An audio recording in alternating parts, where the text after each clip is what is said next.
Hello everyone! Gagawa tayo guys ng pork and shrimp dumplings. So nakapagkat na ako guys ng dahon sibuyas, bawang, luya at saka yung hipon.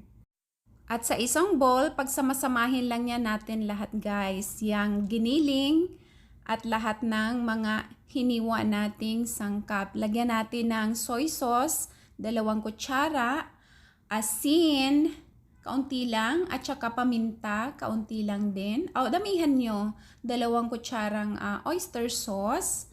Ayan, 1 itlog. Yan, tapos halu-haluin lang natin guys hanggang sa mag-blend lahat ng mga sangkap. Ayan, so pag na-blend na natin lahat ng mga sangkap, magbalot na tayo guys. So meron akong molo wrap. Ayan, and then lagyan lang natin ng right amount ng mixture na meat. And then, i-sealed natin guys. I-press natin ang edge at saka i-press ng tinidor.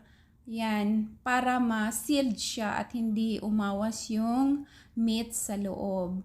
So, ayan guys, pagkatapos natin guys mabalot lahat ng meat, ganyan, meron na akong pinakulong tubig. Ayan, ilalagay natin yan doon sa mainit na tubig.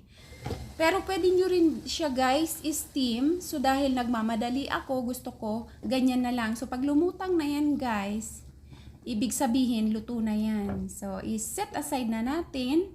Ayan, and then meron na akong nahandang chili sauce na merong toyo, kalamansi. Ayan, tapos nilagyan ko din yun ng sesame oil at saka ilagay natin yung iba dyan guys. Tapos yung kalahati, sausawan natin para mamaya. At naghiwa lang ako ng green onions para meron na maganda tingnan. So ayan lang guys. I hope you like it guys. See you again next time. Bye! Ang sarap niya guys, promise. Ayan, medyo maanghang ang ating sausawan. Pero napaka-tasty dahil doon sa pinagsamang pork meat at saka ng shrimp.